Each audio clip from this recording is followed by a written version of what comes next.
Hello बच्चों, तो चलिए इस प्रश्न को पढ़ते हैं। फलनों का x के सापेक्ष समाकलन ज्ञात कीजिए।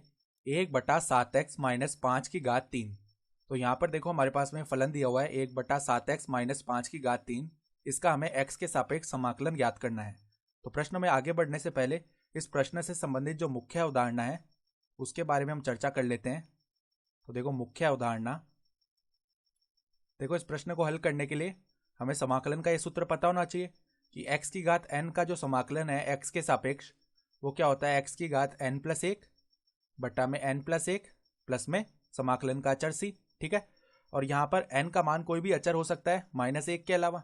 ठीक है, तो चलिए अब हम क्या करते हैं, ये समाकलन करते हैं। तो इसको हम i बोल देते हैं।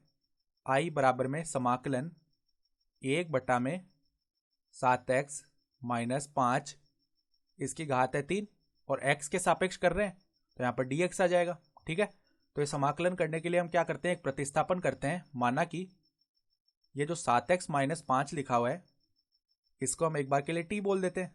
अब हम क्या करते हैं, दोनों तरफ x के सापेक्ष अवकलन करते हैं। तो 7x का अवकलन क्या होगा, x के सापेक्ष 7 ही हो जाएगा।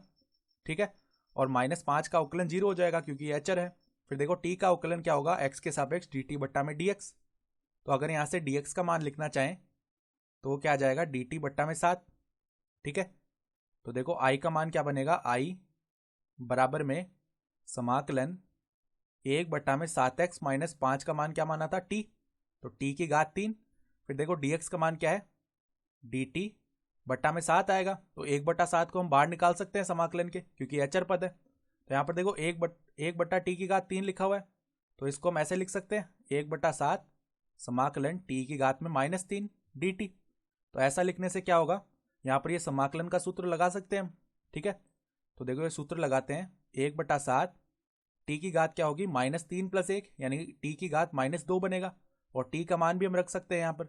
तो 7x-5 की घात क्या बन जाएगा, -2 और बट्टा में भी -2 आएगा। ठीक है, और प्लस में क्या आ जाएगा c।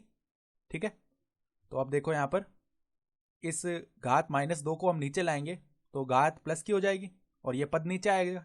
ठीक है, तो ये क्या बनेगा, और 2 को गुणा करेंगे 7 से तो 14 हो जाएगा। तो -1/14 गुणा में 7x-5 की घात 2 और प्लस में अचर पद c। ठीक है, अर्थात हमारे पास में जो समाकलन है इस फलन का x के सापेक्ष उसका मान क्या आ जाएगा, -1/14 7x-5 का वर्ग प्लस में अचर पद c। यही हमारा उत्तर भी हो जाएगा। तो आशा करता हूं आपको यह सवाल समझ में आया होगा। धन्यवाद।